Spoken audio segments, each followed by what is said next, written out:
Natural hair colour కోసం చూస్తున్నారా? అయితే Anoos henna and black expert వాడండి. నమస్తే రమగారు. నమస్తే జయ. రమగారు, ఇడ్లీ పిండి, దోశ పిండి, చపాతీ పిండి, పూరీ పిండి, ఇలా రకరకాల పిండులు చేసుకుంటాం కదా. చేస్తాం, మరి ఏం చేస్తాం. అయితే కొంచెం కొంచెం చేసుకోలేకపోతాం, ఏ రోజుకి ఆ రోజు చేసుకోలేము. కనీసం ఒక 2-3 రోజులకైనా చేసుకుంటాం కదా, ఫ్రిడ్జ్లో పెట్టుకుంటాం, వాడుకుంటాం. ఇప్పుడు నాకు వచ్చిన డౌట్ ఏంటంటే, ఎన్ని రోజులు మనం నిల్వ ఉంచుకోవచ్చు? అసలు ఫ్రిడ్జ్లో పెట్టుకొని వాడుకోవచ్చా? ఏ రోజుకి ఆ రోజే ఏడవండి అంటారా మీరు? ఏడవలేకపోతున్నాం కదా. అమ్మయ్య, ఏడవలేకపోతున్నాం, మన వల్ల కాదు, అది మన వల్ల అవ్వటం లేదు, కుదరట్లేదు రమ్మగారు. ఇదివరకట్లాగా ఏ రోజుకి ఆ రోజు టిఫిన్ లేకపోతే పర్వాలేదు, పొద్దున్నే అన్నం తిందాం, 3 పూట్ల అన్నం తిని అప్పుడప్పుడు ఎప్పుడైనా ఓసారి కొంచెం పలహారం చేసుకునే వాళ్ళ వ్యవహారం వేరు. లేదా 2 పూట్ల అన్నం తిని పలహారం అసలు అక్కర్లేదు, నెలకోసారి చూద్దాం అనుకునే వాళ్ళు వేరు. ఏమైనా కరకరలు చేసి పెట్టుకుని డబ్బా టిఫిన్లు తిందాం సాయంకాలం అనుకునే వాళ్ళు కూడా వేరే. కానీ ప్రతిరోజు బయటికి వెళ్ళాలి. Morning breakfast must, diabetic breakfast must, ఇంట్లో పెద్దాళ్ళు ఉన్నారు మస్ట్, ప్రెగ్నెంట్ లేడీస్ ఉంటారు, చంటి పిల్లలు ఉంటారు, పిల్లాడికి పొద్దునే ఇడ్లీ పెట్టాలి. ప్రతిరోజు ఇడ్లీ పిండి రుబ్బి పెట్టగలవా? పెట్టలేము.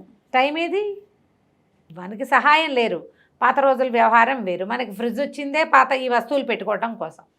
అయినా కూడా నువ్వు నిలవ పెట్టావు అంటే దాంట్లో లైఫ్ చచ్చిందే, అది చచ్చు పదార్థం కిందే లెక్క. ఆ చచ్చు ఎన్ని రోజులు పెట్టినా ఒకటే. అయినా కూడా కొంతలో కొంత ఏంటంటే 3 రోజులు సూక్ష్మంలో మోక్షమా? 3 days మ్యాక్సిమం. ఏ పిండి అయినంటారా? కాదు, ఇడ్లీ పిండి, దోశ పిండి 3 రోజులు ఉంచుకోవచ్చు. ఇవాళ రుబ్బాం, ఫ్రెష్ది వేసుకున్నాం, ఓకే, వేసాము, చప్పగా ఉంటుంది, బయటే ఉంచాం. చల్లగా రోజుల్లో అయితే రేపొద్దున పెట్టుకోవచ్చు ఫ్రిడ్జ్లో.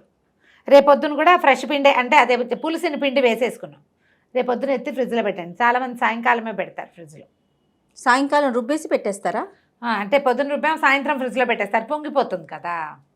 రమగారు, పొద్దున్నే మినపప్పు నానబెట్టుకున్నాం. పొద్దున్న నానబెడతావా? పొద్దున్న నానబెట్టుకున్నాం, సాయంత్రం ఇడ్లీకి రుబ్బుకున్నాం. Okay okay. ఆ రోజంతా నైట్ ఇంకా బయటే ఉంటుంది, రేపు పొద్దున్నే మనం ఇడ్లీ వేసుకుంటాం, వేసుకున్నాక ఫ్రిడ్జ్లో పెడతాం. పెట్టండి, అంతే. ఇది ప్రాసెస్ మేము చేసేది అయితే, కరెక్టేనా? అంతే. ఇది ఎన్ని రోజులు పెట్టొచ్చు అంటారు ఇప్పుడు? 3 రోజులు పెట్టచ్చు. రైట్. ఇడ్లీ పిండి, దోశ పిండి 3 రోజుల వరకు ఓకే. ఆ తర్వాత పిండిలోనే మార్పు వచ్చేస్తుంది, బాగుండదు. నీళ్లు తేలుతాయి. నీళ్ళు తేలితే కదా, నీళ్లు తేలినాయి అంటే చచ్చిందని అర్థం. అంతే. అదే ఆరోగ్యానికి మంచిది కదా, డైజెషన్ని పాడు చేసేస్తుంది. పులితి ఇన్పులు వస్తాయి, డైజెషన్ సిస్టమ్కి అసలు అది మంచిది కాదు. Okay okay. అలా చెయ్యొద్దు. గారెలు, వడపిండి కూడా పొద్దున్న రుబ్బామనుకో, ఇవాళ వేసుకుంటే ఈ రాత్రికి ఇవాళ ఫ్రిడ్జ్లో పెట్టేసుకుని మనం వడలు వేసేం కానీ డబ్బా ఎత్తి ఫ్రిడ్జ్లో పెట్టండి, రేపు ఒక రోజు వేసుకోవచ్చు. అంతకంటే ఉంటే అది బాగుండదు. ఓకే. ఏదైనా ఒక రోజే అంటే మనం చేయలేకపోతాం కదా, అందుకని 3 రోజులు. గోధుమ పిండి, పూరి పిండి అవి రోజుల తరబడి ఉండడానికి వీల్లేదు. అవి ఎన్ని రోజులు ఓకే అంటారు? ఒక్కరోజే. అసలు అది పెట్టకుండా ఉండటం కూడా మంచిది. ఈ రాత్రి పెట్టుకున్నాం అనుకో, ఈ రాత్రి పెట్టాం, 8 డబ్బాల్లో పెట్టండి, గిన్నెలో పెట్టద్దు. మూత టైట్గా ఉండాలి. మూత టైట్గా ఉండాలి. ఎయిర్ తీసేసి పెడితే రేపటి వరకు ఓకే, రేపు రాత్రికి. ఎల్లుండికి ఇంకా అది బాగోదు, రంగు మారిపోతుంది, అది నల్లగా వచ్చేస్తుంది పైన, అట్టలాగా అయిపోతుంది. అసలు నిలవ పెట్టకుండా ఉండటం చాలా మంచిది. తప్పనిసరి అయితే పొద్దున్న చేసి సాయంత్రం వరకు మనకి ఇంకా వేరే దారి లేదు. ఒక అవకాశం ఉంది, అంటే పారేసేయలేము, ఎక్కువ కలిపేస్తాము, పారేయలేము. ఇది కాకపోతే చపాతీలు చేసి పెట్టుకోవచ్చు హాయిగా. రొట్టెలు చేసేస్తే, పొద్దున్న రొట్టెలు చేసాము, ఏదో పిల్లలకి బాక్స్లో పెట్టాము, ఒక 5-6 రొట్టెలు వచ్చేస్తే మూత పెట్టి సాయంకాలానికి శుభ్రంగా ఉంటాయి. ఓకే. పిండి ఉంచడం కంటే రొట్టెలు ఉంచడం మంచిది. అది నిలవబడదు. నిద్ర చేస్తే నిద్ర పడుతుంది, కానీ నిద్ర చేస్తే పాత పడుతుంది, కానీ రాత్రి వరకు ఏ ప్రాబ్లము లేదు. పూరి పిండి అయినా ఇదే కథ. ఆరోగ్యం మీద ప్రభావం చూపిస్తుంది కదా రమగారు? ఖచ్చితంగా జయ, ఖచ్చితంగా. నీకు ఎప్పుడు కూడా ఫ్రిడ్జ్లో వస్తువుని డైరెక్ట్గానే పొయ్యి మీద పెడతాం, కానీ అది చల్లబడే సమయాన్ని ఇస్తామా మనం? అదొకటి ఇవ్వలేకపోతాం. మనం ఏం చేయొచ్చు అంటే, రేపు పొద్దున్నే ఇడ్లీ వేసుకుంటాం, ఇవాళ ఫ్రిడ్జ్లో పెట్టాం, రేపు పొద్దున్న నిద్ర లేవగానే మనకు కావాల్సినంత ఇడ్లీ పిండి తీసేసి, లేదా ఇడ్లీ సిబ్బులు ఉంటాయి, మన ప్లేట్లు ఉంటాయి, ప్లేట్లలో వేసేసి పక్కన పెట్టండి. అది నార్మల్ టెంపరేచర్ వచ్చాక పొయ్యి మీద పెట్టండి. సూపర్ ఐడియా అండి. దోసపిండి సగం మనకు కావాల్సినంత తీసుకుని బయట పెట్టేసుకోండి. లేవగానే చేయాలి. ఒక 2-3 గంటలు దాని స్టాండింగ్ పీరియడ్ ఉంటుంది, ఆ చల్లదనం తగ్గిపోతుంది. అప్పుడు దోశ బాగా వస్తుంది. అంత చల్లటి దాన్ని వేడి చేస్తే వచ్చేటువంటి ఆ మెటబాలిక్ బ్రేకేజ్ ఏదో జరుగుతుంది అందులో, అది రసాయనిక చర్య. ఆ చర్య మన వంట మీద చూపిస్తుంది, అది చూపించకుండా ఉంటుంది. సాధారణంగా మనం ఏం చేస్తాం, గిన్నె తీసి బయట పెడతాం, మనకి ఎన్ని కావాలో అన్ని వేసుకొని మళ్ళీ మళ్ళీ గిన్నె దాన్ని లోపల తీసుకెళ్ళి లోపల పెడతాం. అది పొరపాటు. కొంచెం ఆ పనులు చేయకూడదు. జాగ్రత్తగా ఇలా చేసుకోవాలి. గిన్నెలు కాకుండా వీటిని డబ్బాల్లో పెట్టుకోండి. గ్లాస్ జార్స్ కూడా ఓకే. మనకి పింగాణి జార్లు ఇప్పుడు దొరుకుతాయి, చక్కగా దాంట్లో పోసి పెట్టుకోవచ్చు. టపర్ వేర్ లాంటివి వేర్లు బోల్డ్ అని ఉన్నాయి, కొంచెం మంచివి చూసుకుని కొనుక్కోండి. పిచ్చి డబ్బాలు, గ్లాస్ జార్స్ ది బెస్ట్ కదా రమ్మగారు. టప్పర్ వేర్లు ఏ వేర్లైనా కూడా ప్లాస్టిక్ నాకు ఎందుకో అది అనిపిస్తుంది. Glass best. లేదా స్టీల్దే నువ్వు పెట్టదలుచుకున్నావు, నీకు ఓపిక లేదు, మూత పర్ఫెక్ట్గా ఉండేలాగా, ఎయిర్ టైట్ మూత ఉండేలాగా పెట్టుకుంటే పర్వాలేదు. రమ్మగారు, ఇప్పుడు మూత టైట్గా ఉందనుకోండి, అది బెటర్ అంటారా, గ్లాస్ది బెటర్ అంటారా మీ ఉద్దేశం? ఎప్పుడు గ్లాసే బెటరు, జాగ్రత్తగా చూసుకోవాలి. కానీ గ్లాస్ ఎప్పుడు బెటరు, పర్వాలేదు ఇది కూడా. కాకపోతే స్టీల్ ఎక్కువ పెడితే ఏంటంటే ఫ్రిడ్జ్ పాడవుతుంది తొందరగా అన్న ఒక వాదం కనపడుతూ ఉంటుంది. అవునా? ఎక్కువ స్టీల్ సామాన్లు పెట్టకూడదని అంటారు. మరి చూడాలి అవన్నీ కూడా. ఏం చేస్తాం, మనం వెసులుబాటు వాడుకుంటుంటాం. 10 ఏళ్ళు 12 ఏళ్ళు వచ్చిన తర్వాత ఫ్రిడ్జ్ కొత్త మోడల్ వస్తే ఇది మార్చేసి అది తీసుకుంటాం. అంతే అంతే చేస్తాం. ఇంక ఇన్ని జాగ్రత్తలు ఎక్కడ తీసుకోగలుగుతాం? అదే ఇక పాలు పెరుగు కూడా అడగాలేమో. అవునండి, పాలు పెరుగు పరిస్థితి ఏంటి? ముందు పెరుగు చెప్పండి. పెరుగు ఎప్పుడు కూడా నిలవ పెట్టకుండా ఫ్రెష్ పెరుగు పోసుకుంటే దానంత మంచిది ఇంకోట్లేదు. పెరుగులో ఏ మేలు మనకి జరగాలో పెరుగు వల్ల అది పూర్తిగా జరుగుతుంది ఫ్రెష్ పెరుగుతోటి. ఒకరోజు నిలవ ఉంటే సగమే, 2 రోజులు ఉంటే 0. దానికన్నా పాడేయటమే బెటరా?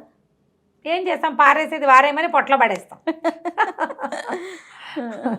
అవునవును. పెరుగు మజ్జిగలు అవి నిలవ పెట్టకూడదు. ఒక్క పూట.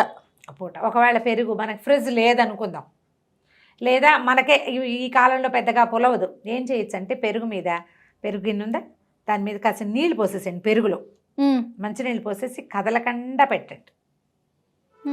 పుల్లబడుతుందన్న భయం ఉంటే ఓకే. ఆ పెరుగు మీద పై నీళ్లు కనుక మనం ఉంచేస్తే మొక్కల్లో కూడా ఉంచేసేయచ్చు, పుల్లబడదు.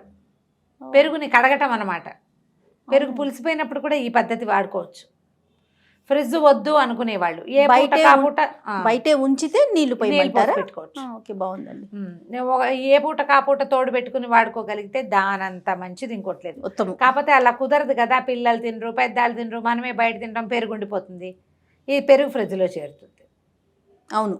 మరి ఇంకేం చేస్తాం, అప్పుడు ఏం చేస్తాం, మరీ నిలవబడిపోతుంది అని అనుకున్నప్పుడు 2 రోజులు నిండినాయంటే ఇంకా పెరుగుతో పెరుగు పచ్చడి చేసేయండి, రైతా చేసేయండి, మజ్జిగ పులుసు చేసేయండి, మెంతి మజ్జిగ చేసేయండి, మజ్జిగ చారు చేసేయండి, ఏదో ఒకటి చేసేయండి. దాంతో రమ్మగారు తలకి పెట్టుకోవచ్చు అండి, బ్రహ్మాండంగా పెట్టుకోవచ్చు. 2 రోజులు అయిపోయింది అనుకోండి, అది మనకేమి జుట్టు ఊడిపోవటం అలా ఏమవదు. పెరుగు మంచిదే కదా, దాంట్లో ఉండే మిగిలిన మాయిశ్చర్ గీశ్చర్ సమస్తము ఉంటాయి. ఆ చల్లటిది పెట్టుకుంటే జలుబు చేస్తుంది చూసుకోండి. ఓకే. నెత్తికే కాదు, మొహాన్ని కూడా పెట్టుకోవచ్చు. అవును. ఓకే. పాల పరిస్థితి ఏంటండి? ప్యాకెట్ కట్ చేసి కొంచెం టీనో కాఫీనో పెట్టుకుని అయితే పాలు తాగుతాం, మిగతా ప్యాకెట్ ఎత్తి లోపల పెడతాం, పచ్చి పాలే. అది కరెక్టేనా? కాచుకొని పెట్టుకోవాలా లేకపోతే కాచి పెట్టాలి? అసలు పాల అంత నిలవ పెట్టాల్సిన అవసరం ఏముంది? కొన్ని గంటల పాటే కదా. కాచేసి పెడితే బయట పెట్టినా ఉంటాయి కదా. ఇప్పుడంతా ప్యాకెట్లతోటే కదా వ్యవహారం. కాచి పెడితే నిలవ ఉంటాయి. కాచిన పాలు పొద్దునుంచి సాయంత్రం దాకా ఉంటాయి ఎండాకాలం, సాయంకాలం ఇంకోసారి కాస్తే రేపు పొద్దుటి దాకా ఉంటాయి. అవును. కాచాలి. వేడే ఎప్పుడు లైఫ్ని ఇస్తుంది జయ. ఓకే. వేడి చేయటం ఎక్కువ పెట్టుకోవద్దు. పాలు కూడా నిలబడి నిన్నటివి మొన్నటివి ప్యాకెట్లు ఉండిపోతాయి. ఇప్పుడు నేను కూడా అదే సమస్యలో ఉన్నా. పిల్లలు పెరిగేసుకోరు, మన ఇంటికి ఎవరు రారు, మనమే కాఫీలు తాగము, ఏదో బయట ప్యాకెట్లు మిగిలిపోతుంటాయి, కొత్త ప్యాకెట్లు వచ్చేస్తుంటాయి, ఇవి చేరిపోతూ ఉంటాయి. పాత ప్యాకెట్లు వాడేసుకోండి ముందు. పాతవి కొత్తవి గుర్తుగా పెట్టుకోండి. ఇవి రోజు 2 చేరినాయి, నిన్నటి 2 ఉన్నాయి, రేపొద్దున వాడేటప్పుడు నిన్నటివి వాడేసి ఈ రోజు పై దాకలోకి చేర్చుకోవాలి. డేట్లు చూసి వాడుకోవటం ఒకటి నేర్చుకోవాలి. అవును. ఏ వస్తువు అయినానండి డేట్ చాలా ఇంపార్టెంట్. చాలా మంది పట్టించుకోరు రమ్మగారు డేటు. ఎక్స్పైరీ డేట్ అని వాడు ఇచ్చినా సరే ఏం కాదులే, ఒక 10 రోజులు కట్టి ఇటు అనేస్తారు కదా. మీరు వాడేస్తారేంటి? నేను అసలు ప్యాక్డ్ ఫుడ్స్ చాలా తక్కువ చేయాలి. ఓకే. చాలా అంటే చాలా తక్కువ. అంటే ఇప్పుడు రవ్వలు కానీ ఏదైనా ప్యాకింగ్ లోనే వస్తున్నాయి కదా రమ్మగారు. అన్నేసి రోజులు నిలబెట్టుకోకూడదు, నిలవ పెట్టకూడని వ్యవహారంలోనే ఉంటాను నేను. అదే అంటే ఇప్పుడు చూడు, కొన్నిటికి ఎక్స్పైరీ డేట్ రాస్తారు. ఇప్పుడు బియ్యపు రవ్వ, బొంబాయి రవ్వ ఉంది, దానికి ఎక్స్పైరీ డేట్ ఏమిటి? దాని లైఫ్ అది పుచ్చకూడదు, వాసన రాకూడదు, పురుగు రాకూడదు, అంతే తప్ప అవి పద్ధతికి రాసి పెడతారు కానీ దానికి అక్కర్లే ఎక్స్పైరీ డేట్. ఎక్స్పైరీ డేట్ కావాల్సింది ఎందుకు?